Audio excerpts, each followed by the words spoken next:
Warning. The following features some mild language, controversial opinions, and wrestling references. Viewer discretion is advised.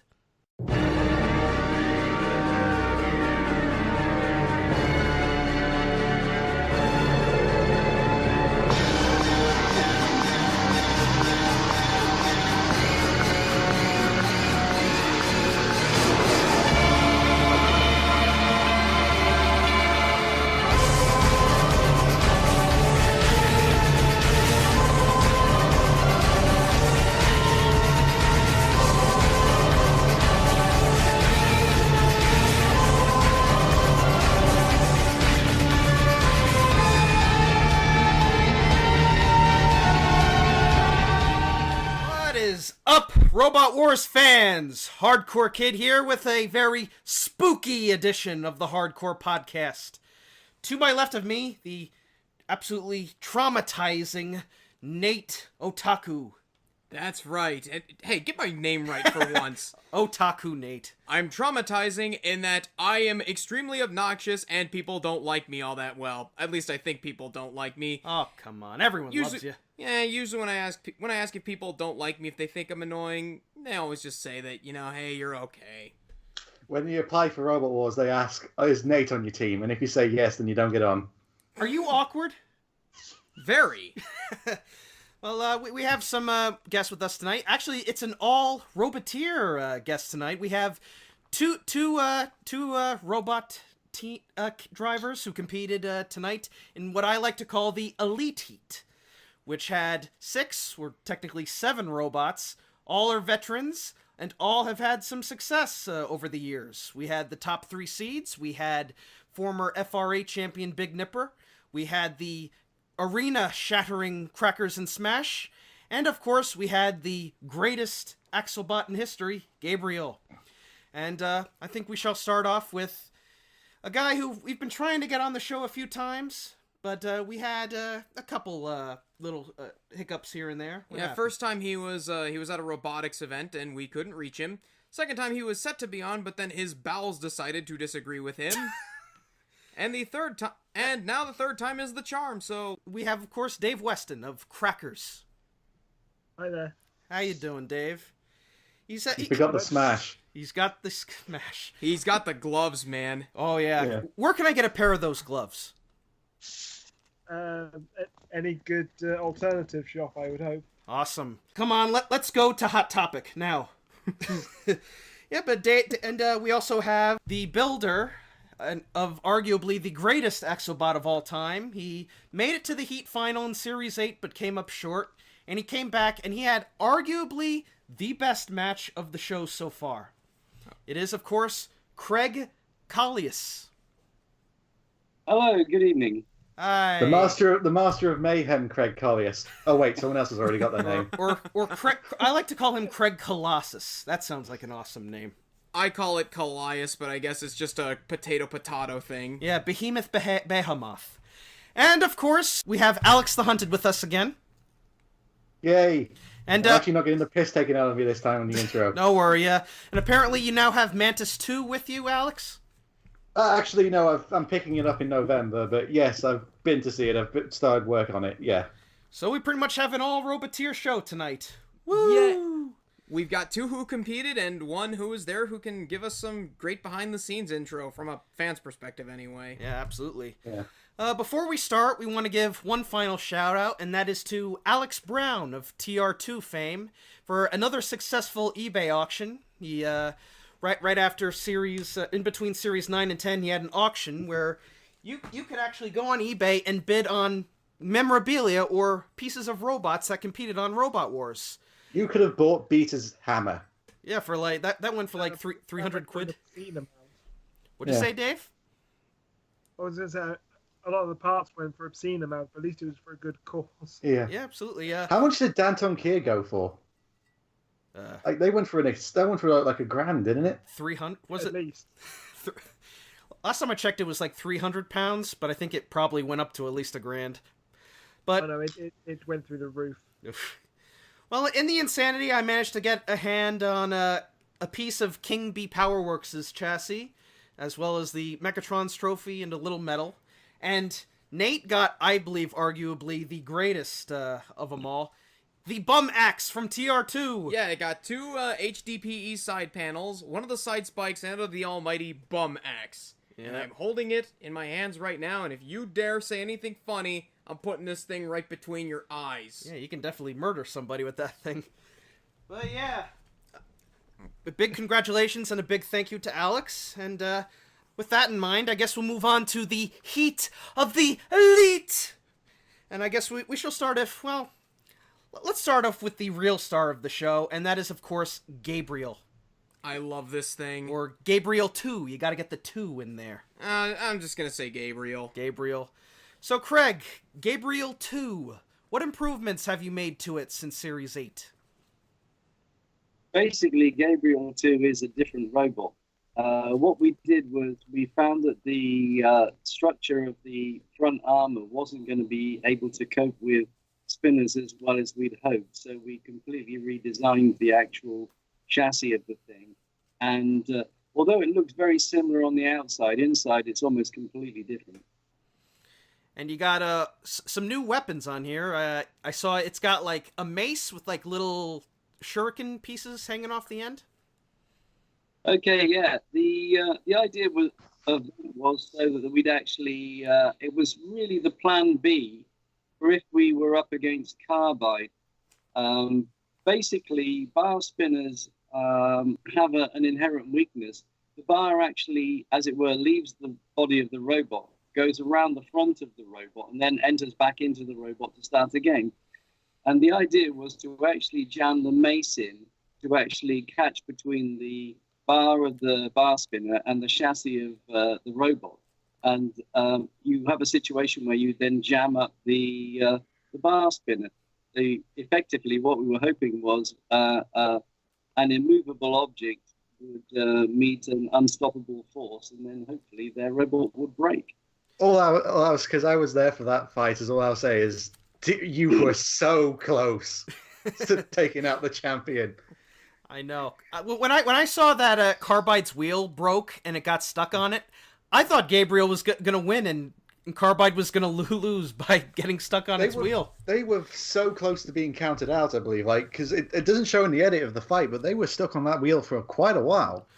I must admit, when I was sat in the audience and I was, having been a judge on fights before, I was thinking the same thing. Like, they must start counting it soon. What I want to know is what happened to that wheel. Like, how did it break in half like that?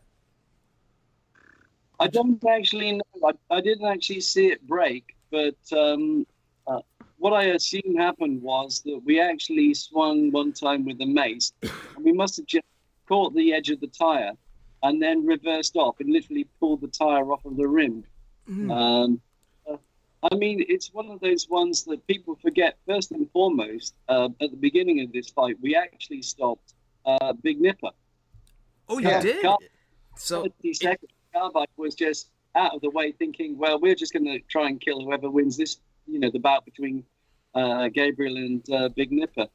And we actually broke Big Nipper. We damaged both the motor and the speed controller on one side. I was wondering what happened because you could just see like they were very Big Nipper for the start were like holding back, and then they just seemed to die.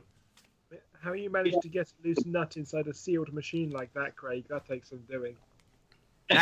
Magic. Just shows the power of Gabriel as a thwackbot, man. Yeah, like going in, I'm sure a lot of people were very skeptical about Gabriel because when I saw that Gabriel was going to be up against Carbide, I thought, oh no.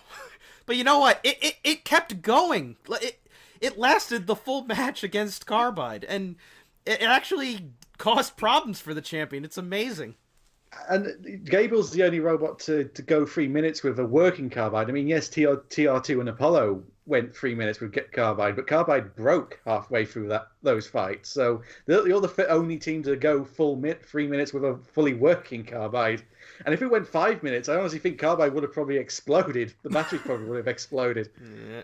Much respect to Toby too to go up against the reigning champion and still be able to make it through there. He's a good driver, I got to say.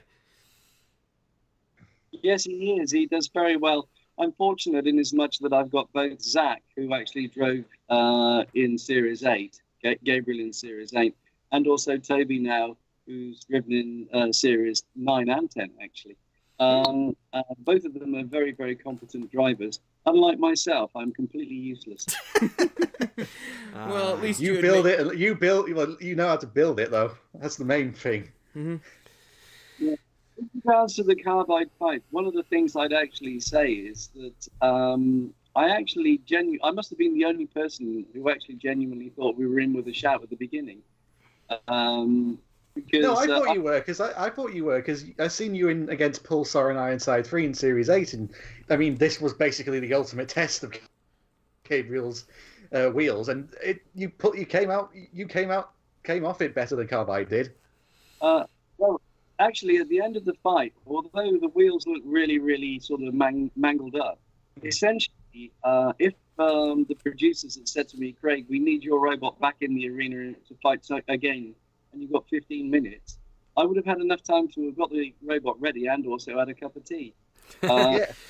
Essentially, needed to undo 8 nuts, take the wheels off. I had 2 spare sets of wheels on the bench. I could have banged them on, put a new weapon on the top. I already had batteries, another set of batteries charged. Like I said, I could have probably got it in the arena in about 6 or 7 minutes, and then went and had a cup of tea. It's always good to have spares on hand. Yeah. How many spare wheels of Gabriel do you have? Yeah. Well, yeah, I did have 6 spares, but now I'm down to 4. Well, sure, now that they've got spinners back on the live circuit, you better start making more, man. Shouldn't be too hard. You just take a mill, grab a gigantic sheet of HDPE, and start milling. I mean, the doors in the shop I work there for the freezer, they're made out of that stuff. So if you just come over one day, I'm sure I can help you steal them or something. Yeah, well, yeah, Craig, keep it up with Gabriel. It's good to see you're still competing with it, and it's still alive, and it's still with us. I love Gabriel. It's my favorite robot of the modern series. And I'm gonna just say that right out. If it wasn't for Gabriel, we wouldn't have gotten Huge. Yeah. Oh, everybody loves Huge. Actually, I've got to ask. Actually, because speaking. What's up, I was Dave? going to say, speaking of Huge, why doesn't have you ever thought about doing the Huge route and just putting a big bar in the middle of Gabriel? I'm not a great fan of spinners. I actually like the idea of a quick reaction robot. I did actually have a featherweight spinner like that called Seraph, I think it was. No, actually, I was wrong. It's actually called Gabriel. And in the Axe robot. it's one of the big. Originally, it was a mini version of Saint, wasn't it? Yeah. 2 different ones. Yeah. I remember it because it looked like a Segway. Yes. Yeah. And well, I've actually done a sort of a spinner-esque version of in a featherweight already. And I didn't really enjoy it much, so I went back to the torque reaction. Yeah. Yeah, well, awesome stuff. So It was an amazing fight. There's no other way around it. Yeah, I thought the Apollo Behemoth fight was my favorite so far. Nope, that one's definitely my favorite. Oh, Dave fell out. Dave fell out. He'll be back. Oh well, I guess until he comes back on, we'll move on to let's move on to Big Nipper, shall we? Because I have to say, I was both really impressed and at the same time a little bit disappointed with Big Nipper because the first round, once Craig got that hit in, it was just stuck going around in circles the entire time. But once they came back in the losers bracket, holy mackerel, this thing has power. I mean, when we start talking about start talking about Big Nipper and Dave just disappears. Oh, we scared him off. Oh dear. But yeah, I mean, Big Nipper, like I said, it's a phenomenally engineered machine. I loved the little lifty, grabby claws back in the original series. Now they come back with that big spinner on it, and holy mackerel, this thing rivals take a look at some of those big vertical spinners that have gotten Sudas like Cyclone and Exterminator. This thing just sent Smash flying out. It not like literally right to the ceiling. I think that's an all-time record, not just like even beating some of the flipper records. Yeah, like Wheelie Big Cheese didn't even get Axaw that high. And it hit the ceiling. Yeah. Yeah, it's the Crackers is the first robot to hit the Smash is the first robot to hit the ceiling. Oh, hey, Dave, we were just talking about what happened. Yeah, we moved on to Big Nipper now. I know. And then you dropped Cole. How cool is I guess panicked. Yeah. But even Infernal technology, I can't be dealing with it. It's all right. The day will come when we have holograms of everybody. And they'll still be glitchy and won't work. Yeah. So, but Dave, what do you think of Big Nipper? I really like Big Nipper. I think it was innovative, certainly for even when it was first built. They've just adapted as the series have gone on. I mean, the fact that they've managed to get brushless drive to work so effectively in that robot has been slightly annoyed that they've gone with the disc more often than the pincers, because I like the versatility of the grab and the lift. I do too. But as a machine, actually, how it was. They can get out of the arenas with both of them. They can get out of the arenas with the claws and the disc. Yeah, because I remember they got U2 out of the arena that one time. Just grabbed it and just threw it over the wall, and then had to yank the bungee cords out of it. It was nasty. But yeah, really good. Craig, what do you think of Big Nipper? Actually, they're probably one of my favorite robot teams, mainly because they're not spinners and they're not flippers. So it's one of those things that in the US, it appears that most people migrate towards the spinner and the wedge. In the UK, people seem to actually migrate towards the wedge flipper. And it's always nice to have Axbots like Thor and when Big Nipper are on the live circuit, normally they have the grabber configuration. And Gabriel and Big Nipper, that's a fight to see. On the live circuit, we've done it a few times now. And it's a brawl. It really is a brawl. It's just sort of like this. It's a bit like two drunk people come out of the pub and decide hitting each other. It's just like everything happens. It's crazy. I mean, there are a few videos on YouTube of the Manchester event, and Gabriel and we actually tried to fix it. That Gabriel and Big Nipper were in the arena because we just love fighting each other so much. In fact, you can actually see a couple of times that Big Nipper actually used for wheels. They actually use ice hockey pucks. Do they? That gets grip on the floor, does it? No, Yeah. It's actually bonded.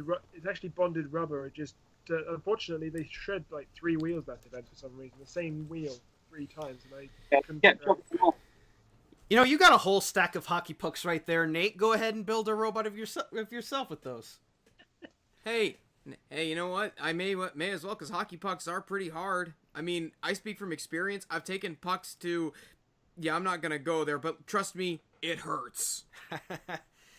Yeah, but Big Nipper... Ice hockey puck wheels. I'm a ice hockey fan, and I can approve. Make an anti-weight Gabriel out of hockey pucks.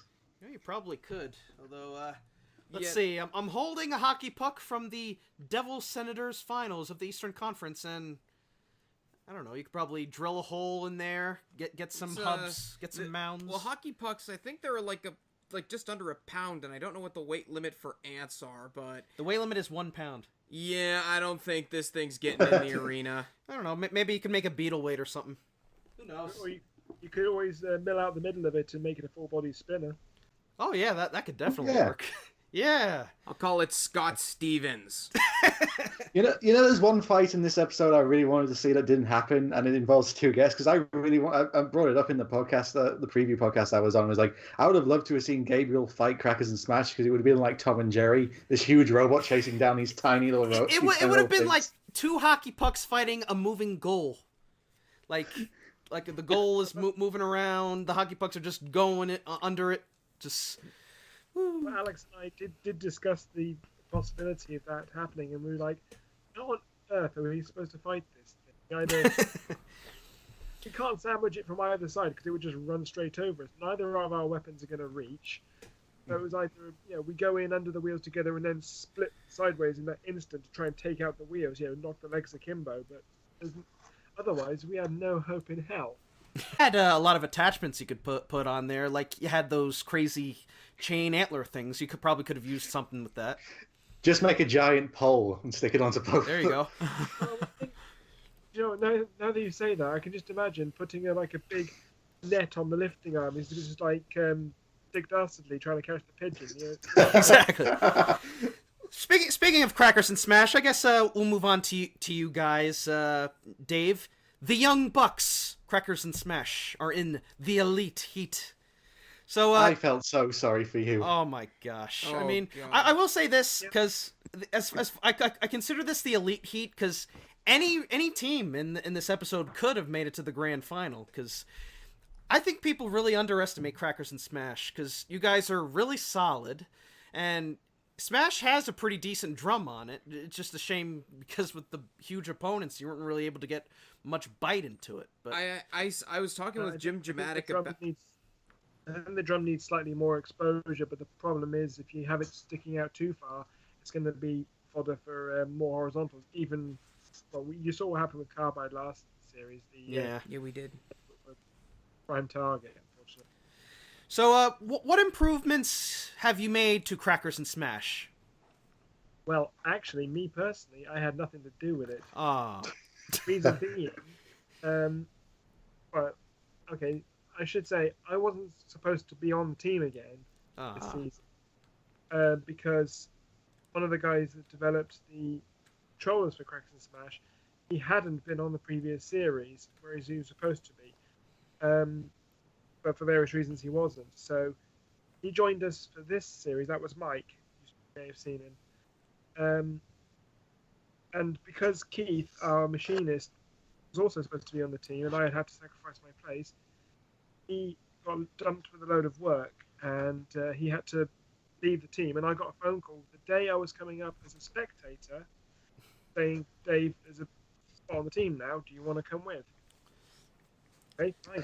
All right, that's what I was wondering because I remember first because we actually met up during the filming series 10, and I believe you're with your wife as well, who was there with you. And yeah, I was just wondering, you spend a lot of time in the audience hut. I was just that was the thing because Amy wasn't allowed into the pits. They were very strict on people not members of the team. Not even the people that were involved in organising it and such. They weren't allowed any of their parents in. The Behemoth team, their parents had to stay outside. The Apollo team, their parents had to stay outside. They were very strict. So, well, it's good. It's good to have you. It's good to have you on TV again, though. Even though you were in the background a few times, but it's always good to see Dave on TV because I know he's played a huge role on the live circuit. I believe you've hosted the UK or the Antweight World Series a few times, and I've done that twice. Yeah. We all love Dave. We all love Dave, right? We love Dave and his gloves. Oh yes. But, it's a shame you guys didn't do well, but you know what? Considering the opposition you had, I mean, Eruption, Aftershock, Big Nipper. I was gonna say, let's talk about that fight. Well, we still I knew drones were allowed, but this was taking it a bit far. I think we'll get to the matches in a bit. Let's finish up the rest of the roster. I guess we got to talk about the seeded robots now, because... obviously, Ironside didn't return this year, but I think if they did, they would have probably been in this heat as well. Yeah, we've got seats 1, 2, and 3 in the same heat. Yeah, I know they don't use seeding systems, but we like to use seeds, so we'll go with the number 3 seed, Aftershock. Will Thomas was really unlucky in this heat. Yeah, that first match was definite confusion, and... Stop breaking the arena, Will! In fairness, that wasn't his fault. He got thrown into it. Actually, Crackers, sorry, no, Smash broke the arena in that fight with Eruption as well, because when you got thrown into the wall, you cut a huge slice in the door, Polycarb. I didn't notice that until afterwards. I wasn't informed about the cut until I got told by Alex, like, oh look what we did. Like, oh whoops. Yeah, I was on that side of the audience when it happened. It was a very loud bang. When I saw Aftershock actually hit the wall and go flying into the air, I swear to God, it was going to go right through the screen and just decapitate somebody. Yeah, that was terrifying. That was one of the. It's cool, but given the layout of things, it was horrifying. Like, I literally just went, whoa, when that happened. Well, I think, me, Craig, and Dave all know of a certain thing that happens. It's actually teased in the next time trailer for episode 3 of something even worse happens. Oh no! Oh no! Let me say, I'm not going to spoil anything, right? I mean, do you remember when Aftershock's panel went and embedded in the wall? Right? Yeah. Well, so me and my friend Kerry Jenkins were sat right there when that happened, and it made us both jump out of our skins. I mean, we know this thing's a protected box, but still scary. I wasn't in the audience when this other incident happened. Amy was, and it scared the daylights out of her. I was as well. Cripes almighty.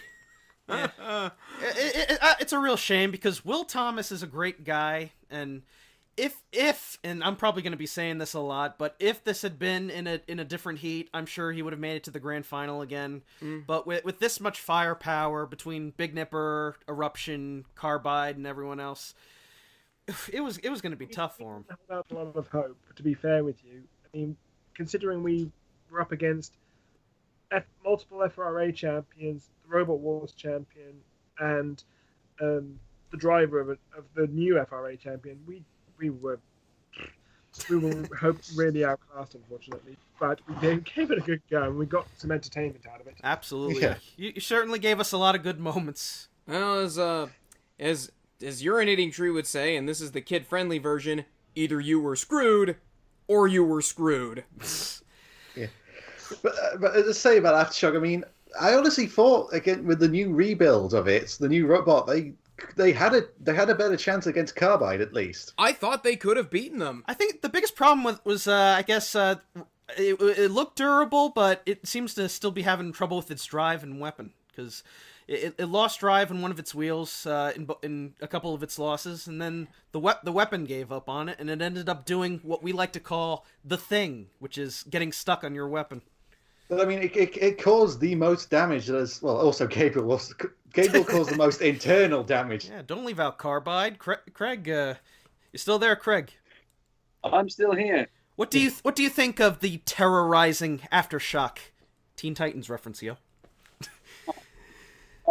Aftershock actually is a really good robot, and probably one of the only robots that actually Gabriel has a weakness against. The only real way you can defend against something like Aftershock is to get under it. And we don't stand a hope of ever doing that. So the thing is, I mean, Will is a brilliant driver, but he couldn't miss, you know. And that was that. Our only hope was that the entanglement would actually stop or slow down the disc. And unfortunately, it did actually work. Did it work on the hit that killed you? It didn't work on that. What happened was that I think actually Aftershock, after that fight, they had to actually swap the weapon motor. It had all gone stiff inside, and we'd actually strained something on the weapon drive. So Ropes wrapped around it. yeah, I think basically what happened is the tethers had wrapped around the shaft and just put so much resistance on the thing to turn that it actually kind of like gave the motor a bit of a hernia. So Yeah. that was the end of that. But I mean, Gabriel actually did quite a lot of damage to the 3 robots it fought in this thing. I mean, we took out a motor and a speed controller on Big Nipper. We damaged the motor on Aftershock. And we damaged the wheel. We also damaged the battery packs, and I believe we also damaged the custom-made drive motor for the weapon on Carbide. Yeah. Yeah, so I mean, from what I remember, because I was like, I keep on saying because I was there. It was like Carbide didn't their sponsors was as RC Components. They had to drive someone to the show with the batteries, the new batteries for Carbide. They completely nuked the batteries. Nobody had spare capacity that. Nobody had spare batteries that capacity or that cell. So. well, hopefully it wasn't a 3-hour drive, was it? I don't know. Yeah. How far it was, but I think they had an overnight delivery or something because that our fight was the last one for them to do that day, and so I think the 2-hour rule was perhaps way in that particular instance. Yeah. That 2-hour rule is just for the TV, isn't it? I mean, a lot of teams are given more than 2 hours for repairs, right? Absolutely. I think it's one of the things that it's a minimum. You can have at least 2 hours, but you could have more. They made it a minimum of 3 hours this season because of how brutal the last one was. Yeah. This was a brutal episode. It's the heat of, as Alexthehunted would call it, Maxi Extreme Super Ultra Mega Death. Exactly. That's what I did call it. I think it's a better name than Elite Heat, anyway. I don't know. We're wrestling fans, and yeah. we like to reference the Elite, which are like a faction of dudes over in Japan. So this was. Let's not lie.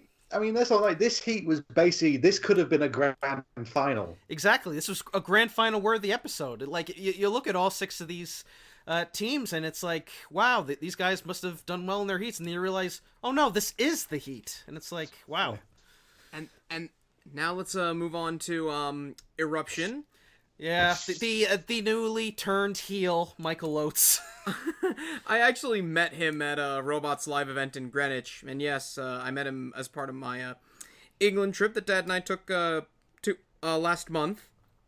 Sorry we couldn't meet up, but I had work. Yeah, Michael Oates, this guy, he definitely has one mindset, and that is to get this robot. I got this robot together. I'm going to cause as much carnage as possible. He's like, I remember at this year's Robo Games, Danny, I believe his name, the guy who drives Toro Maximus. There was a match he had with a robot called Whoops, and in the middle of the match, the arena got breached. Like a huge panel fell off of the wall. And people were saying, stop the fight, stop the fight, stop the fight. But Danny just kept going and going and going until he almost had to be restrained. And Michael, he seems to be, he has that mindset where he's razor focused. He's like, as soon as it says activate, he keeps going. He just keeps fighting. He just wants to get everybody out. I mean, you can see the look in his face during his fights. Like, he is just squared on his robot and what's around him. Like, everything else is just a blur and doesn't exist. I will say, Michael is a really nice fella. However, he is, like you say, he's ridiculously focused. Even in whiteboards, it's like, I'm going in, I'm going to get them out. And it's like, dude, this is just a knockabout. Don't take it so seriously. But that's the way he's had to hone his skills. Is he going for the record on Out of the Arenas? It would be a nice record for him to have, and I think, all things considered, he probably already has it. Well, he is in the 10 robot rumble. Maybe he flips all 9 robots out of the arena. This is just a personal thing from my perspective, and we'll probably get back on track once we get to the finals. But as much as I like Eruption, it's not my favorite flipper bot, at least from the modern series. But I always like flipper bots that go the distance, as in, like, they'll flip their opponents around the arena, but they won't go for the UDA until the final minute or so. That's the one thing that keeps me from saying that I'm a huge Eruption fan. Like, it always just goes straight for the out of the arena. Exactly. I'm pretty sure your kids can say that for sure, Craig. Yeah, they certainly can. I mean, we've actually fought Eruption on the live circuit so many times. I wouldn't know how many. And against all the robots that we have except Gabriel, he tends to actually flip us out quite regularly. He's given up with Gabriel. I noticed because Gabriel has such a high ground clearance. I was always thinking, if it fights Eruption, is Eruption going to be able to flip it up? Because It'll turn it over. It'll turn it over, but I couldn't really see it like tossing it over the wall. But I think Apollo... maybe that claw add-on will actually have some use. I actually I could see Apollo going the distance with Gabriel. Yeah. Two white bots just whacking the shit out of each other. So that sounded a little double entendre, didn't it, Alex? Two white bots whacking the shit out. Or if it's on Tumblr, I'm a racist. Oh no. Yeah. Let's not go down that route. Yeah. I swear I've seen Gabriel fight Apollo at live events. Great game, and they usually just ride straight over the top of it and like hits it on the way back over. Yeah, we put a nice little V-nick actually in the back of Apollo where we whacked it from the from behind one time, and I didn't notice until the end. It went in quite deep actually, so they've got a bit of welding to do to make that look sweet again. But oh, sorry. I was just going to say, as far as Eruption, indeed all the flippers are concerned, it's not just the fact that they can't reach us. It's the fact that two things. First and foremost, the geometry of the flippers is such that they look to not only just flip you up, but also flip you forward. And because our robot the bottom of our robot is at the same height of most of the hinges, it means all they can do is just lift us up in the air and then back down again. But because we're by definition invertible, it does absolutely no good at all. And so we do have this surreal situation where quite often, if there's a load of flippers in the arena and Gabriel, we just can go around to whomever we want and just hit them. And they basically can't, they don't dare actually turn and try and attack us, because as soon as they do, another flipper will flip them out. So we go around whacking whoever we want, whenever we want. Yeah, it's funny. It's funny, the thing like in those live events, which is it's mostly a sea of flippers. It's basically just Gabriel's the biggest decider because no one can really do anything against it. Yeah. I mean, what I want to say is, because now Eruption and Apollo are in the 10-way, I hope they team up on Kill-A-Lot to get it over. Oh, they definitely will. I'm sure, because I know I've seen Gabriel on the live circuit, and it loves to have a go at whacking major damage on the head. Just a big and Goliath, and just whack him on the head, and you see sparks flying, and major damage is Gabriel had a go at Kill-A-Lot in Series 8, didn't they? We had a good go. In fact, we had a good go at Dead Metal first. I was going to ask about that. Yeah. There's a lot of very deep Gabriel marks all over Dead Metal. I helped them move it for Insomnia, and I was just looking over it. Craig's hallmarks all over it. Yeah, we've got a nice split in his head, actually. You can still see the red paint from the sword. It's one of those things that we were politely asked by the drivers of the house robots not to attack the house robots anymore. In Series 8, where we actually stopped attacking Beast. Yeah. Do you want us to hit you? You want more? You want more? And I was so close to actually just saying to Zach, "I'll pick on a house robot and kill it." Yeah. Because you were having to go at Kill-A-Lot for a lot of that fight, because they just didn't show it in the edit. But I do remember seeing a lot of background shots, like you were just basically at Kill-A-Lot, just beating the hell out of him. Well, yeah, it's we like to go for the big guys, and my favourite robot to actually hit would be Matilda, because I think we could actually carve that one up. We could. She's still fiberglass, isn't she? Yes, we can sort of carve that into bacon. Come on, it's not nice to hit a lady. You'll break Jonathan Pierce's heart. So yeah, I think, or Craig, one more thing to say before we move on? Yeah, I was just going to say, I don't know if anyone has noticed, but whenever Gabriel's in the arena, Matilda never is. Oh yeah. Yeah, they always have this thing. Matilda and Dead Metal were barely in this episode. You know why? Because I believe Dave Young stated that whenever there was like a big spinner in the arena, they would always just have Kill-A-Lot and Shunt in there, because they have those strong wedges at the front. That makes perfect sense. Because really. Dead Metal and Matilda, if Matilda was in there, she'd just get ripped apart basically by Carbide or. I mean, Well, Flipper took a chunk out of Matilda. I mean, you saw her got a bum cheek torn off by Apollo, or Dead Metal's claws got really ruined by Aftershock. I don't know if you saw any up close pictures. Didn't Dead Metal didn't Aftershock write off Dead Metal's claws in the Series 9 Grand Final? They had to get brand new ones. Yeah, they had to make a new set. Yeah, and they gave it a camera to go with it. I think that's a great shot place for a camera. I don't know why you don't like it so. It's kind of a weird place to put it, but I have actually grown to like it a little bit. Thing is, Dead Metal's kind of a camera hog since he's had like 3 of them on him. So I guess boy, we talked a lot more about other stuff. Eruption, tough luck, but it goes through to the 10-way, and I guess we shall move on to the Heat winner, the number 1 seed, the reigning champion, Carbide. I'm going to say this. It's nice to see a champion get a hard heat. Because usually it's been in the past, the Robot Wars, where the champion has had like an easy run in their heat. Like Razor's had an easy run. Chaos 2 had an easy run. And I mean, Hypnodesk had, even though they won the champion, they had an extremely easy run in Series 4. You know what I think the idea is about how some of the heats were booked? Like, if you look back, and with the exception of Apollo, every reigning champion was able to make it to the semifinals, but it's like sometimes it was usually because they had easy heats. I mean, Chaos 2 in Series 5 had a relatively easy heat until the final. Of course. And, which you don't see, but Smidsy put Chaos 2 in the pit and managed to get off the wall and push Chaos into the pit. But they basically they want to see their champions go through. They don't want to see them go out so quickly.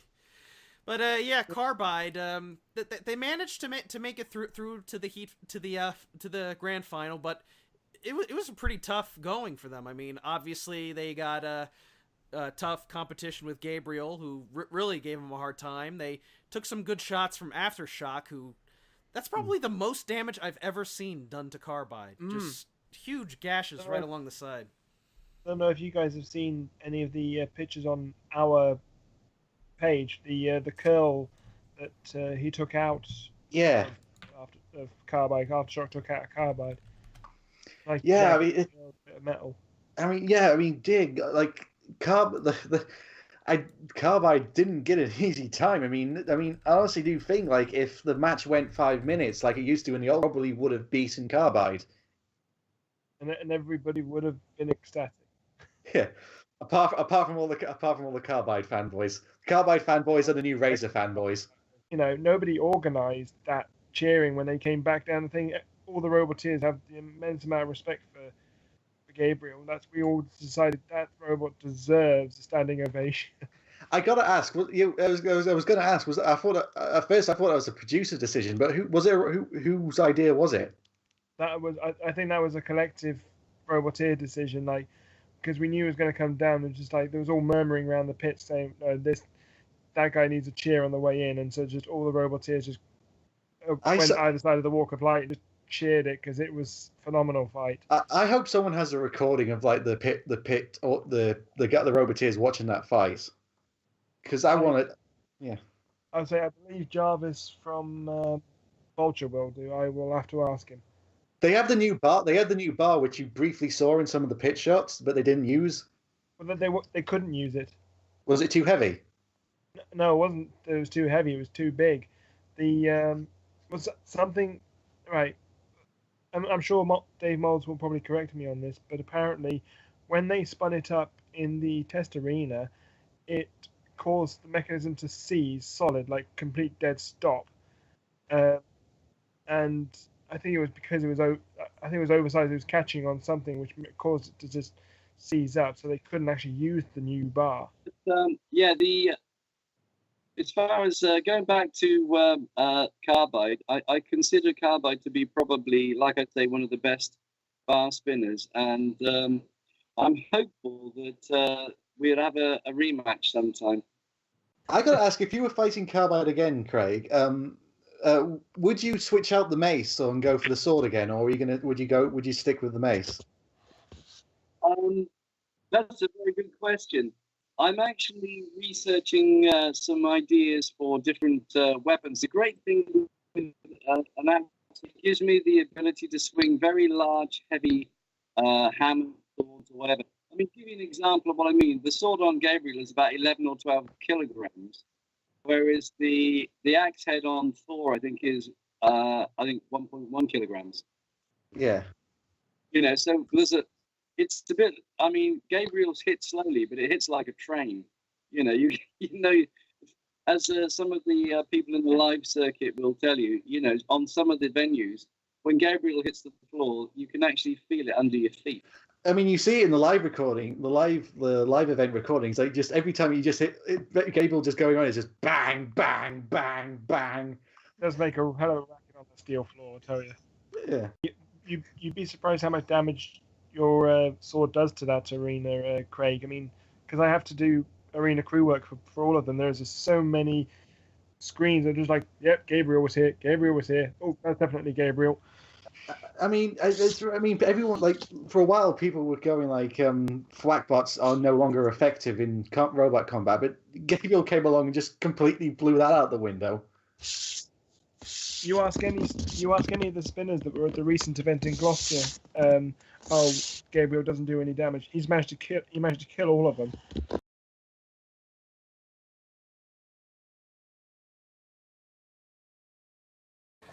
So I think we're done covering all these ghoulish machines. We should start talking about the matches, and of course, we'll start off with Carbide versus Gabriel versus Big Nipper. This was more like Carbide versus Gabriel because Big Nipper just kind of died off to the side. Gabriel versus Carbide featuring Big Nipper. Carbide versus Gabriel with Big Nipper as special guest enforcer. And like I said before, this is my favorite match of the series so far. Dear God, I was there. I was there for the recording of this fight. Like, the atmosphere in the audience for this fight was electric. This was an amazing fight. Yeah, I mean, Jesus, I don't think I've seen this much debris on the arena floor since Hypnodisc versus Splinter. Yeah, but it's the debris all over the floor, but the robot still worked at the end. So basically the story of this match is Carbide is the reigning champion and the most dangerous robot in the UK. And Gabriel is the big plucky underdog whose chances are literally slim to none. But it still wants to get in there and try to survive. And Carbide just time and time again kept landing hits on Gabriel's wheels and just mangling them. And yet Gabriel just refused to die. That damage was just superficial. I mean, Yeah. so I know I keep talking for Craig's robot, but Razor versus Firestorm in the grand final, that sort of fight. These are just two robots equally matched, and Gabriel is perfect for dealing with Carbide. Well, with these horizontal spinners or spinners that are lower than Gabriel's body, all the impacts are going into the wheels, but they're not affecting the innards or any of the crucial bits. It's absolutely an ingenious design and just why I love Gabriel so much. Yeah, but it was definitely an amazing effort by Gabriel. I mean, they managed to take out Carbide's wheel and went the whole distance, which is rare when you're fighting a fully working Carbide. And, massive kudos to Toby and Gabriel. It's just a shame they lost because I would have liked to see them move on. Maybe even make it to the Heat final or the 10-way melee. You can say that Gabriel was in Series 9 Grand Final technically. I mean, you had a whiteboard match with Behemoth again in Series 9, in between matches, didn't you? Yeah, that was fun. We actually it was afterwards. The guy sort of said, look what you did here, look what you did there, because we sort of knocked lumps off of Behemoth. It's one of those things that so often on the television, you don't actually see the damage that Gabriel does to the other machines. Close up. Behemoth usually comes off quite bad against Gabriel. It's usually sucking great chunks missing out of those top pieces of polycarb. Bring back damage cam. We already have damage cam. It's called Facebook. I'm going to say there was one occasion where I said to Zach, one of my sons on the live circuit, I said to him, if you get chance, there's £5 for you for every time you can knock those stupid lights off Behemoth. The big sort of flashing lights on the top. Yeah. The bulldozer lights. Then Zach Zach went at him like a demon possessed. And afterwards, Kane came up to me and said, "Are we all right?" Yeah. We're just hammering 7 bells out, ignoring all the other robots except Behemoth. And I said, "Yeah, it's fine. I just told Zach that he can have £5 if he can knock one of your lights off the top." I got to ask back to the Carbide fight. How much damage was done to Carbide's top from because it's plastic, isn't it? Carbide's top. I don't know actually. I don't think there was, but most of the first and foremost, what I'd say with this is we had sort of like Plan A, Plan B, and Plan C for Carbide. Plan A was the entanglement. We spent that on Big Nipper, so we didn't have much left of that. Plan B was to actually get the mace, which is why we chose that, jammed into the bar and break it. That didn't work. So we go for Plan C, which basically was charging at Carbide, knowing full well. I mean, basically, if you're going in with a bar spin and you've got plastic wheels, the wheels are going to be wrecked. Mm-hmm. The idea was to actually use the wheels as a means of actually draining the batteries down on Carbide. Steven said in his review when he uploaded his episode review, like when he saw the batteries after they had to be taken out and put in a box outside of the arena. When he had a look at them, they just basically swollen and warped. That's what happens when lipos get overworked. They get really puffy, and then you just have to yank them out, put them in a can, and dump sand on them to try and calm them down. Discharge, but these guys, they were that close to the limit they couldn't have recovered them, but they didn't quite catch fire. Which makes me think again, if this match went to 5 minutes, Gabriel probably would have won, and Carbide would have done a chomp a lot. Yeah, we would have had a wonderfully toasty lipo fire at the end, which also Gabriel caused. You know what I really liked in the middle of the fight? Something goes flying right towards the booth where Dara and Angela are standing, and then you just hear Dara just say, "Jesus." Yeah, if you know Dara, he probably had a split second to remember that it's not the watershed yet, and he couldn't swear. So Nate, your final thoughts on this match? Well, this was definitely a great match, and I think it's in my top 2 for matches in the series so far, but I think I'm going to have to give the edge to Behemoth versus Apollo, and it's simply because it was so much fun seeing Ant Pritchard not just win, but to win a heat and take out a UK champion in the process. Just seeing Anthony celebrating with his chums as they pitted Apollo was just cathartic. But that's not to diminish Carbide versus Gabriel, as both robots went all the way, barely moving at the end. That's the kind of fight that I love. So Carbide versus Gabriel, excellent match. Excellent match. So Carbide ends up winning the judge's decision, and Gabriel and Big Nipper go to the redemption rounds. And now we can move on to the other 3-way, which was Eruption versus Aftershock versus Crackers and Smash. Oh God, we're going to have to talk about this moment. Yeah. First thing I really got to say is, what is the point of having 2 drivers pods if you're just going to stick all the drivers in one of them and have Dara and Angela just watch it by themselves in the other?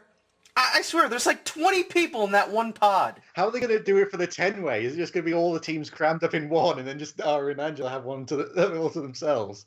You know, Alex raised a good point about how the fog of war is kind of a stupid hazard, because if the drivers can't see, then the audience can't see. Well, I think we now have a hazard that's just as effective, if not more effective than the fog of war: the control pods! Because what has been the big issue that's been cropping up over the past 2 series? None of the Roboteers can see into the corners. So why do they even bother?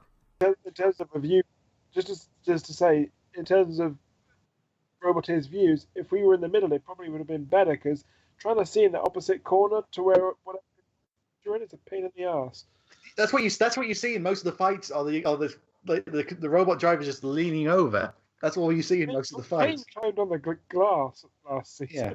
I just fear the day is going to happen when somebody just falls right through the glass into the arena, and then it just becomes Final Destination with Robot Wars, which actually sounds awesome when you think about it. I can't wait for the Daily Mail headline on that. See, with that out of the way, there was a bit of a kerfuffle that happened in the driver's pod in the middle of this fight. Basically what happened was Aftershock went after Crackers and Smash. They went by the floor flipper, which activated, and Aftershock just annihilates the side of the floor flipper. That was only the third fight recorded for that series, and the flipper had already broken in the first fight. Wow. And then right after that, somebody was saying to stop the fight. Dave, what was going on here? It was someone from Team Smash, wasn't it? Yeah, well, the thing was, they thought they were going to stop the fight because they'd wrecked the arena flipper, but that rather Ian from our team did, and we didn't really need to stop the fight. He was the one that kept saying stop because the arena was damaged. It was just the arena effect. The arena stop damage would be the wall or the screens or the floor. Isn't it? It's like if the safety isn't compromised, then just continue fighting. Exactly, and unfortunately, because Ian was saying, stop, that's why the other Ian Thomas, told Will to spin down. As he did so, he came to a halt. Nope, the lights were all still on, we just carried on going, and in goes Eruption and boots it into the door, where it took that massive chunk out. Will Thomas, stop destroying our arena, for crying out loud! I've got to add, those barriers are made out of railway sleepers, aren't they? I believe. I don't think so. I think it's plate hardox over like really thick wood with steel frame behind it. I mean, there's an up close picture on the Crackers and Smash web page you can have a look at. Might be able to give you a little more idea as to what's they're actually made of. To me, it really looks like those walls are the most secure parts of the arena, because if you look at the side walls all around the rest of the arena, we've had robots slam into them and they just pop off like nothing.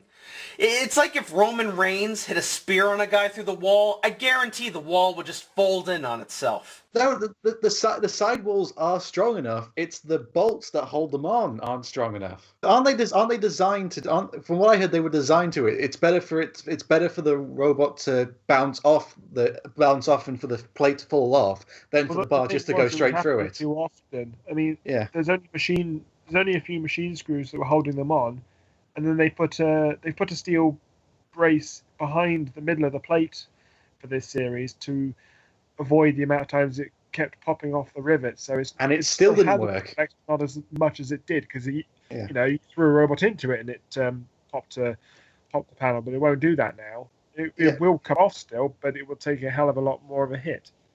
Even with all the insanity going on in the booth, it didn't affect Michael at all, since he was still in killing mode. And he just proceeds to OOTA everybody. He sent Aftershock out, Crackers out, Smash out. Oh, no, wait. I have to talk about this moment, because this is probably my favorite, actually no, second favorite out of the arena in this heat. So, Eruption has Aftershock beached on its wedge. And Aftershock, Eruption flips Aftershock up and over. Aftershock lands on the arena entrance gate and is just sent flying out of the arena into the trench. When I watched this live, I went, whoa! As Aftershock just obliterated the entrance gate. Or I should say, Eruption did it, because it's the one flipping the robot with the big spinning disc into the wall. The chunk that it took out of that barrier as well. That's not repairable. I think it's pretty much going to be there for the rest of the series. You know, we have a saying here in the Northeast that in the battle between robot and arena, the arena always wins. Not in this fight! The arena got damaged in 4 places in this fight. It got damaged on the floor, the flipper, the barrier, and the door, the entrance door. They literally just cut the barrier, the door piece off and just replaced it with a new one because they had some spare one. And they gave the bit that had a massive chunk out of it, gave it to Will. Oh, we'll see what happens. So yeah, Eruption gets the win. You know who else didn't win in this fight? Will Thomas. Yeah, because apparently his good friend Michael Oates, apparently he turned heel on Will Thomas and tossed him out of the arena. I wonder if that pact was true or they just made it up for TV. Well, I'm pretty sure that Michael's gonna have a lot of explaining to do to Will on Sam Elliott's podcast. And I know that Will and Michael are really good friends. They're normally on the same side, but when it comes to Robot Wars, it's you kill or be killed. And Yeah. Will knows if he turned his back on Michael, he would have been thrown out, or vice versa. Aftershock would have just torn Eruption a new vent hole. So Hopefully his podcast won't turn into Jeremy Kyle's show. Yeah. So Eruption gets the wins and the 3 out of the arena flips in a match which I believe is a TV record. Because I know Dan Tom Kia was able to get 3 robots out in one of his matches, but one of them wasn't televised. So I guess technically does it count? I don't know. But yeah, Eruption gets the win. So we'll move on to the redemption rounds, starting with Gabriel and Aftershock. Yeah, it was a shame to see Gabriel to go out like this, but then again, Aftershock was probably the worst opponent you could have faced. Aftershock's disc was the right height to hit the main components of Gabriel, which is such a shame because I love Gabriel so much. Yeah, so Craig, what were your thoughts going into this match? Basically, I had a lot of faith in the ability for us to actually deploy the entanglement device. Faith that experience to show me was misplaced. I would say that for this particular match, we knew the only real way we were going to win is to actually immobilize the disc. And so that was essentially all we could do. Again, we had a plan A and a plan B. Plan A was to use the entanglement, and fortunately, the entanglement worked. Unfortunately, it worked on the wrong side. We wanted to actually put the entanglement on the side of the shaft that actually has the drive belt, but all of them seemed to actually attach around the other side of the disc, where there was nothing really much for the entanglement to stop. However, it did actually impede the bearings, and it actually put an extra load on the motor. And if you actually listen carefully, you can hear a sort of a clacking noise. And these are actually the nuts that were knotted on the end of the entanglement devices, actually beating the side Hardox panels of Aftershock. It was kind of like beating itself up. You can see that, yeah. You can see that in the slow mo. Is basically just their own weapon was beating up their own robot. Yeah, it actually did bend the back panel slightly, if memory serves me correctly. And again, one of those things, we ran out of time. All we needed was a little bit longer, and I believe that the weapon motor would probably have failed them. Like I said, afterwards, it needed to be replaced. But unfortunately, they got one hit one really, really good hit.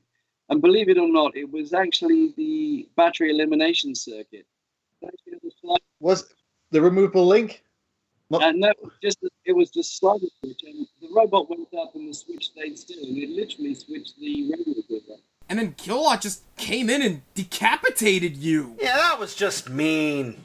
Yeah, the thing was that I actually got Sarah, one of the team, during the question time right at the beginning of the filming, to say to the production team, if we chopped off Kilowat's head, could we keep it?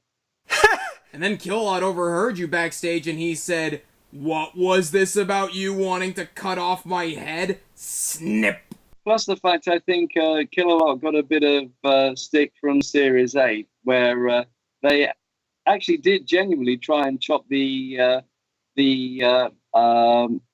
pickaxe thing off on the iron ore. Not the iron ore, it was Ironside, wasn't it? Yeah. Well, the grill. But in actual fact, the Roboteer was driving, did try and actually cut the end off the arm that time, but he actually grabbed onto the steel, and Kilowat couldn't do it. So this time they decided they were gonna do it. Kilowat's claw in Series 8 was the wrong shape for picking up robots, really. I mean, I'm glad they reshaped it anyway. There is a good likelihood that if we are for a Series 4, that Kilowat and Gabriel may have a little conversation. I want to see a House Robot Rebellion again. Have Apollo and Gabriel versus Kilowat. I'm up for it if they are. Yeah. Nate, any final thoughts? Not really much to say. Gabriel put up a valiant effort, tried its best using its entanglement device, but, in the end, the powerful big spinner just came out on top. Not much to it, although, as much as I'm gonna hate saying this, seeing Gabriel get decapitated like that is strangely satisfying in a Robot Warsy kind of way. So yeah, Aftershock ends up getting the win by knockout, and Gabriel gets sentenced to the basement, and I was very sad. And then we go on to the other redemption match, which was Big Nipper versus Crackers and Smash.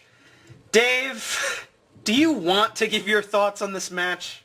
Well, what really can we say about it? I mean, Crackers smash and fly. Yeah, this... Okay, Brandon, let me take over for this one because I have my own thoughts on this match. So, Big Nipper is having a go at both Crackers and Smash, and it pretty much just dings up the lifter of Crackers while going after Smash. So, So, Big Nipper has Crackers in the corner over by the arena wall, and then, well, you know how in Robot Arena 2 on occasion when you hit your robot, it'll just go flying as the game glitches out? Well, that's basically what happened here. Big Nipper hits Smash with its flywheel, and then BOOM! Smash is sent flying, and it hits the ceiling and the lights, and just falls right out of the arena. Ladies and gentlemen, this is the coolest out of the arena ever. Yeah, this just showed just how freaking powerful Big Nipper is. I mean, this was the mother of all SOOTAs. He got super kicked out of the arena. So it took me by surprise because I'm trying to get Crackers, to go over to Big Nipper after Killalot sat on me, but it's obviously something could jam. And then all of a sudden they hear this horrendous bang. I look up, and I saw Big Nipper sat there. Didn't see Smash, and then I heard it clatter into the lights. And like, oh yeah. I mean, even the slow-mo replay, Smash is just there, and then it's gone. Yeah, it was literally just that. I heard the bang, looked up, then heard the clatter into the lights. Like, I didn't even know what it was originally, and it's like, hang on. I mean, I can cry. I mean, in one hit,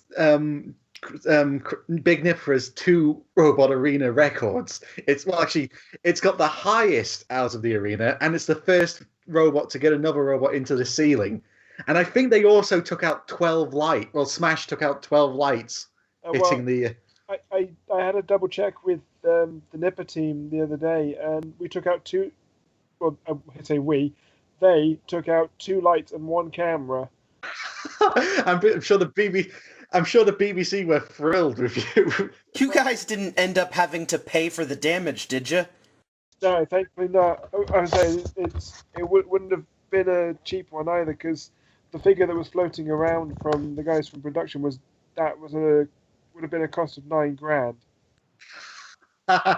You could buy half a Rapid with that.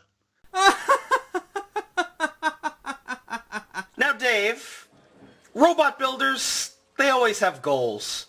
One of them is to build a robot and compete on Robot Wars. The other is to win Robot Wars. But I've never heard of anybody whose goal was it to have Sir Killalot sit on them. I can't say that was planned, but it was quite funny. It certainly made for entertainment. I gotta ask, when Killalot was driving around in circles, was that Crackers pushing it, or was that Killalot? 6 of 1 and half dozen, I think, because I was trying to get out, and every time he moved, I sort of tried to run forward, and my lifter was getting caught underneath him, so he was just having a hell of a job getting off. So just ended up spinning around on top. There was like so much tire track marks on the top of it when it came out. I gotta say, how damaged was Crackers from after going underneath? Because I don't know if I can't remember much myself, but was one side just broken after it drove out? I think I wasn't quite sure what it was. I have a funny feeling that the belt had come off on one side because it had been pressed down. I think one of the flanges had come off the pulley, so that side was like non-existent after it had been sat on. I mean, I think it was still running, but it was just like it couldn't drive like properly. And also, I've got to ask: is Smash written off? No. We that's it. What we did when we took it back, and because obviously there was a potential thing we could go back in because of I think it was something to do with carbide. We cut the base panel where it had been bent, and we cut out the side armor that had been hit by Big Nipper, and just made a new armor panel out of some random Hardox that happened to be laying around. And Callum welded up a new part of the shell for us. So it was fine. The internals, nothing wrong with the internals whatsoever. It was just shell.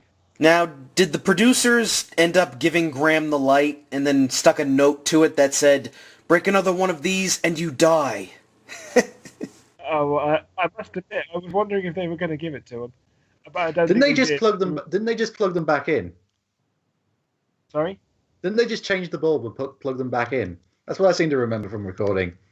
Because obviously, like Apollo took out one of the lights when it threw out Duck, and I think they just plugged it back, changed the bulb, and plugged it back in. Well, I think that might have been on one of them, but one of them was actually damaged because you can see the flap that was just hanging off it. Yeah. But one of them was, they couldn't reuse it again. I can't. I hope the robot they give those away in auctions, like they give parts because originally they were supposed to for the TR2 auction, but for some reason they couldn't. I hope they do it. They do it for the next one. For £3,000, you can have an autographed piece of a broken stage light from Robot Wars. It doesn't work anymore. All funding goes to our building of our new arena. Now with 3 layers of Lexan.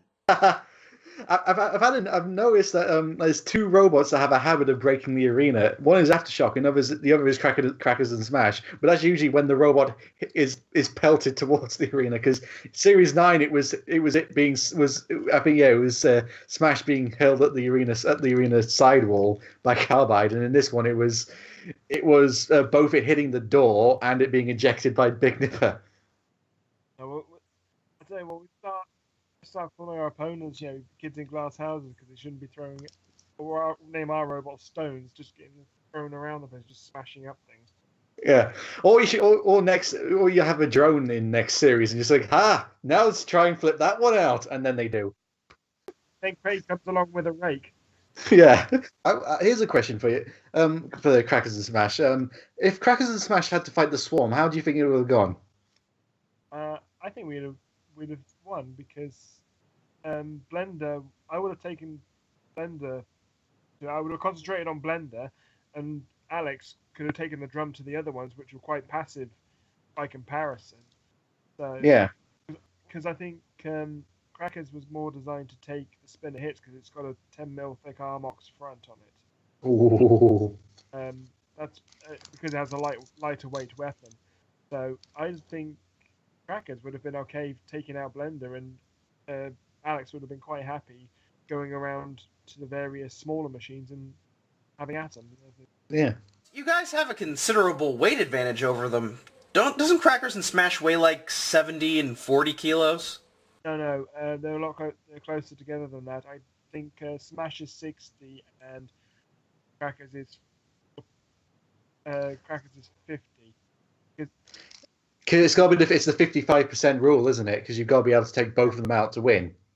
Yeah, because with the maths of it, Smash is 54% weight, so you have to take. That's why you have to take us both out. It's a really strange way of bending the clusterbot rule, but for the most part it worked, just not in this particular heat. So yeah, Crackers and Smash go out along with Gabriel. Both your guests are now out. Yeah, but you guys can still stay here. We love the company. It's all good. Don't leave me here with Nate. He's out of his mind. So the next match is Aftershock versus Carbide, but first, can we talk about the Will Thomas face? Yeah, the Will Thomas edit. What was the editor thinking? Yeah, I'm gonna throw my 2 cents in here and say the guy that does the robot announce like that, Carbide, Spinner. God, that freaking irritates me. I still say it sounds like Merrick Ishtar from Yu-Gi-Oh! Abridged after he got Melvined. Screw Merrick Ishtar, the announcer's gone full Cobra Commander this series. Aftershock, Spinner! Donald Thump, Vertical Spinner! I would like to do a day in the life of that guy with that guy. It's like, hey honey, what would you like for tea? I would like a pie with chips. Seriously, the profile team shock, and the first thing you see is Ian Thomas in the bottom right corner working on the robot, and the left half is completely in black with the exception of Will Thomas's face being lit up. Seriously, I want to know who did the lighting for this thing, because good lord, that face, man. But it's like that image of Will, and because you can clearly see from the screenshot where the editing was, because they basically just went to Photoshop and just blackened around where Will was standing, and then just faded around where his head was. Like, I don't get that. Were they trying to create a meme? Well, we've already gotten several memes of Will Thomas's giant floating head. My favorite one is when they photoshopped it into Zordon's tube from Power Rangers. I am actually checking the Facebook page right now, and somebody actually made a shot of Will's face, and it looks like Phil Collins' face on one of his albums. It's amazing.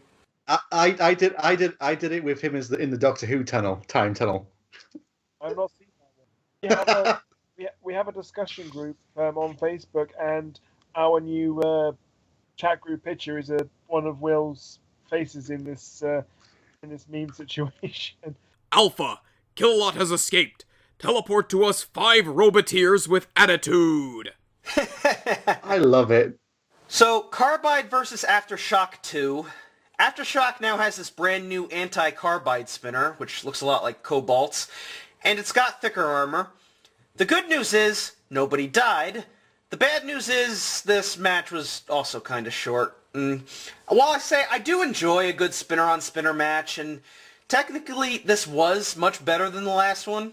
All I'm gonna say is spinner versus spinner matches are great, but they're always short. There aren't too many spinner-on-spinner fights that tend to go the distance. Yeah. Aftershock actually did get some good shots in on Carbide, and I will say this was the most damage I've ever seen Carbide receive. Unfortunately, what happened was Aftershock ended up losing drive, and then the weapon went, and then the robot died altogether, so it was a good effort by Will, but it still wasn't enough to take out the mighty Carbide. Craig, you want to give your thoughts? Yeah, sure. As far as this particular fight's concerned, what I'd say is that Aftershock is a fantastic robot. Really, really good. However, it does go to show how good Carbide is to be able to take that kind of energy back through itself and just carry on going. I think this is where Carbide has the advantage over pretty much all the other spinners, is it can deliver devastating hits time after time after time after time, as I found out. So often spinners are, a one-trick pony. Basically, they go up to another robot, hit it, and hope that robot dies, and that's the fight. Yeah, that's what separates Carbide, because there are spinners that are technically more powerful than it, but it's built so well that it's one of the few spinners that can take what it dishes out. Absolutely, yeah, I agree. Like as we say, with going back to the original series, that's what ended up killing off Hypnodisc, it was getting up to the speeds now where it needed to be able to take the hits, and Hypnodisc was a great machine, but in the later series it just couldn't take the damage it was dishing out. Yeah, it was basically knocking itself out at that point. This was a decent fight. I'd say it was a lot better than the last one that they had, mostly because Aftershock didn't kill anybody with its panels flying through the glass, but for a spinner versus spinner fight, it wasn't bad. Plus, Aftershock got a few good hits on Carbide, so for once we actually had something that posed a threat to Carbide, unlike last series where it practically squashed all of its opponents. But yeah, that was Carbide versus Aftershock, The Reckoning. And Carbide gets the win again. So now we get the other semifinal match, Eruption versus Big Nipper. This match did go the distance, although mostly it was Eruption on the offense. Big Nipper just couldn't seem to get a bite in anywhere on Eruption. Big Nipper was doing a lot of gyro dancing. In fact, it looked like it wasn't really getting much traction in the arena floor with those hockey puck wheels it had. I mean, that's a problem with Big Nipper because the disc is now can spin up so fast that if they turn too quickly, the robot can just flip over, I believe. Do you think if Big Nipper had gone with the claws rather than the disc, do you think they would have had a better chance of getting under Eruption and flipping them over? I thought that they would have gone with the claws because they've got these stoppers on the top of them. If they had put the claws either side of the flipper and then just, they could have pushed it onto his back wheels and put it into hazards, house robots, what have you. So I think they missed a trick there. I mean, Big Nipper has fought a robot that's kind of the same shape as Eruption when it fought Grim Reaper in Series 7. Exactly. So Eruption just kept going in, getting some good flips in on Big Nipper. Big Nipper just couldn't seem to get the disc to really penetrate in on them, and we got the Fog of War a little bit at some point. God, that hazard is so stupid. I mean, what's even the point of it? Actually, here's a perfect chance to ask, because we've got two Roboteers here. What's the Roboteers' opinion on the Fog of War? Because that also appeared in this fight. Sucks! Most of the Robot Wars fans don't like it. I think it actually makes a nice visual sort of thing. To be brutally frank for Gabriel, it doesn't make any difference because the wheels are so big. You can see it. Anyway, so I like it. Me, personally, it annoys me. I don't see the purpose because everybody's just going to sit there until the fog clears because, not only can your opponents not see what they're doing, you can't either. There's no point you barreling around blindly because you run into a house robot or potentially a pit if it's already open. I mean, it's if the audience can't see, how is that supposed to make good television? And also, like Jim put it best, you might as well have just turned the robots off for 10 seconds. No, I completely agree with you. It just doesn't really add anything to me because I want to hear this from an audience perspective. If you could add another hazard in place of Fog of War, what would you guys pick? I don't know, maybe an EMP? I would probably shut down the whole studio. But no, I'm fine with the pit and the Rogue House robot features. I just don't want to see this Fog of War bullshit ever again. Because it just doesn't make good TV. Honestly, I think that Rogue House robot's fine, it's just too short. Somebody did say to me about having random spikes come up from around the floor, not just in that particular panel, just around the floor. And I'm like, no, we don't want to. We don't want Series 3 again. No, God no. Yeah, I have a feeling that perhaps we could do with a sort of Indiana Jones type thing, where this A giant ball just rolls across the area. I love that. 600mm diameter solid steel balls just down on chutes like some sort of marble run, and they're just sort of going in different directions, sort of knocking robots everywhere. That'd be quite fun.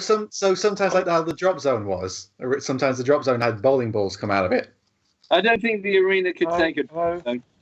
True, but yeah, this was a pretty one-sided match for the most part. Can I just actually add something? Sure, go ahead. Thank you. It's with regards to this fight, I found it technically one of the most interesting. Not a lot happened, I agreed, but as far as sort of like trying to get juxtapositions, it's a bit like a game of chess, only with robots. They were trying very hard to get the upper hand all the time.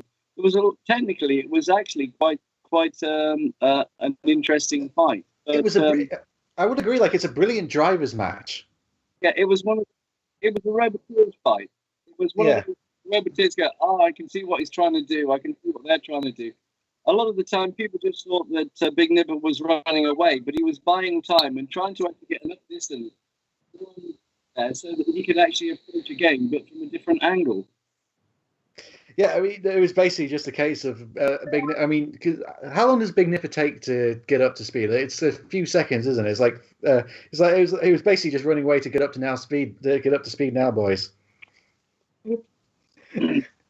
It was one of those unfortunate ones where the first contact was going to bend up either the flipper arm or the little prongs on the front of Big Nipper. And unfortunately, Big Nipper lost the fight almost on the first hit, purely and simply because the prongs bent up, so that there's no way to get under the front.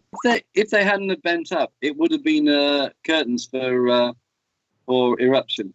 Yeah, it was one-sided, but I will say it was not a boring match. It was certainly fast-paced, and Big Nipper still managed to hang in there and go the full 3 minutes. It was a very... I don't think people should write it off as a boring match, because it technically wasn't, because there was a lot of good moments. Like, my favourite moment was when Eruption flipped up Big Nipper, and then Big Nipper came down on the disc onto Eruption's flipper. I thought, hang on a second, Eruption could be in a lot of trouble if that did some damage there. Yeah, and that's why I said I really like Big Nipper, because it's amazingly engineered, and the weaponry is really effective, and I want to see it do well in the 10-way. But yeah, in the end, Eruption got the win on a judge's decision and goes to the Heat Final. So for a spot in the 10-way, we get Aftershock versus Big Nipper in a big vertical spinner versus vertical spinner clash. And I really enjoyed this match. I did as well. Actually, I think this was better than Carbide versus Aftershock, the rematch. Yeah, this was a good vertical spinner versus vertical spinner match. It was short and sweet, but unlike some other spinner versus spinner match, I wouldn't say it was a boring match. They both got some good hits in, and we got one hit that sent both robots across the arena, which was super cool. But yeah, they both got traded blows, and then Big Nipper hit Aftershock, and then Aftershock, as Brandon said, did the thing. And I love Noel Sharkey's reaction in the middle. He's like, how are they still moving? It was great. But the biggest factor was that Big Nipper had those little wedgelets, so they were able to get right underneath Aftershock's wedge and just get more hits in. Its weapon motor died again, didn't it? And actually, no, it seized up, didn't it? Yeah. I think this is one of those ones where Big Nipper was just the right type of spinner to actually beat Aftershock. I don't think it was actually driver error. I think it was just down to the fact Aftershock, when you actually face Aftershock, it presents a very long, wide front. Really and truthfully, Aftershock is exactly the wrong sort of. It has too big a front for it to be able to defend all of it. And Big Nipper managed to get the prongs underneath, and then the disc just ate away at the front. And as soon as that happened, it made it very difficult for Aftershock to defend itself. And from that moment on, Big Nipper just kept on knocking lumps out. Eventually, Aftershock's motor packed up again. The disc stopped spinning, so they couldn't self-right. I mean, there was that what caused it? You know, that big hit where two of them basically just flew opposite sides of the arena.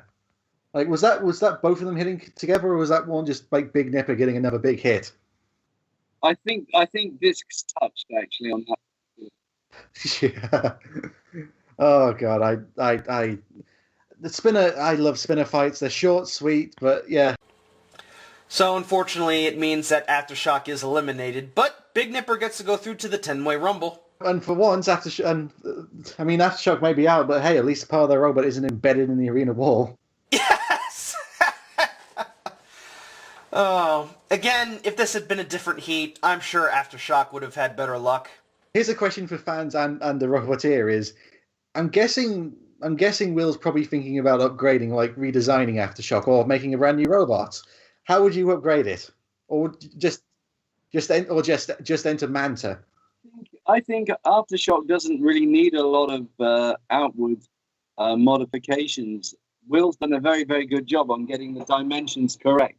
The problem that he had was by increasing the weight and speed of the disc, is he increased the gyroscopic effect over and above what the chassis could cope with.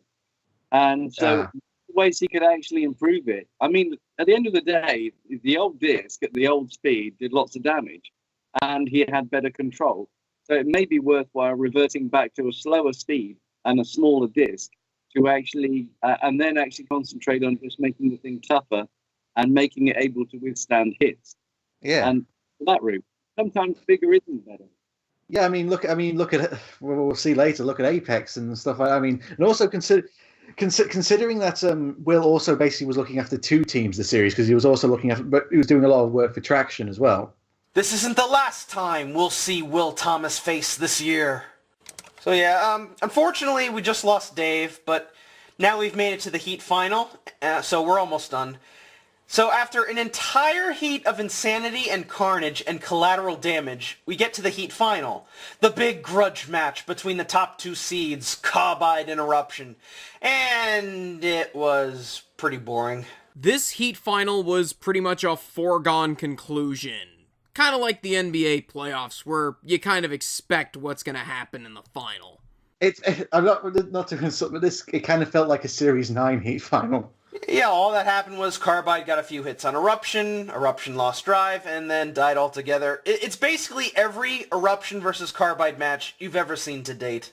I mean, looking at the slow-mo, it kind of looked like the Eruption didn't die. It's just that they stopped moving on purpose to limit the damage because they knew they weren't going to win this fight and they had to go in the 10-way. No, because if you look closely, you can see that Eruption's wheel locked up, so they weren't able to really move, and that pretty much just did them in. Exactly, yes. It was down to one of the drives failed on one of the sides, and that's the reason why they lost, really. What I say is Michael was probably the most upset about not putting on a good show. He really quite himself and the robot that it didn't actually put on a better performance for that last one. He didn't mind losing, but he wanted to lose well. I mean, Eruption didn't even get a flip in, which was really a shame because Eruption didn't. Did they even fire the flipper once? I don't think they did. The thing to understand is, I think it was 8mm Armox on the side of the robot, and Carbide actually cleaved a slot in it. Wow. Carbide really is that good. It is a fantastic robot. Yeah, it's tough, but no, again, I refer to this as the elite heat because anyone could have made it to the top three. It's just that it was so tough. I mean, it was basically the draw because technically Aftershock finished third in its opening melee. That's why it went up against Gabriel. So if it was against Crackers and Smash, I probably would have said that maybe Gabriel could have made the Heat final or even or at least the 10-way. Yeah, exactly. So, yeah. Carbide manages to survive everybody and make it through to the grand final. And I will say this, it was a great episode, but it was kind of damped down a bit by the final match. But, again, what it really came down to, it is good to see Carbide at least at least Carbide got some competition and it wasn't a complete squash like some of the other champions have had. But overall, I really enjoyed this episode. I think I liked Heat A little bit more. So yeah, but on a scale of 1 to 10, I'd give it an 8.5. What rating would you give it, Nate? I'm gonna give this episode an 8 out of 10. I mean, there were definitely a lot of wow moments in this Heat, but I think the Heat final kinda killed it, and I think the fights in Heat A were a lot more exciting than the ones in Heat B. Heat B had more destruction, but come on, the final of Heat A was just so cathartic with what happened between Behemoth and Apollo. But that's my final rating. It's an 8 out of 10. Great Heat, but I've seen better. Yeah, we got some great fights, some shocking moments, and even a new meme. I mean, Robot Wars is becoming a meme. So we got that. We got Behemoth. We got Ant walking out. We got Will walking. We got Will's magic floating head now. Yeah, the more memes, the merrier. I hope we get to see our new Eric. But yeah, Heat C is next Sunday, and we get to see the return of Terahertz and Rapid. We have Craig Danby, who's going to be a special guest joining with us. And also a new Roboteer from the Vulture team, Adam Hamilton, is going to be joining us as well. So that should be a lot of fun, and I'm really enjoying Series 10 so far. But until next week, I'm the Hardcore Kid. And I'm Otaku Nate. I'm Alex, who seems to be appearing more on other people's YouTube channels than his own. I'd just like to say it's been an honor and a privilege. Oh, it's been an honor to finally talk. It's been an honor to talk to you, honestly. As a rookie Roboteer, talking to a guy who's done it, worn the T-shirt, it just feels so good. And unfortunately, we lost Dave, so I'll do my best Dave Weston impression.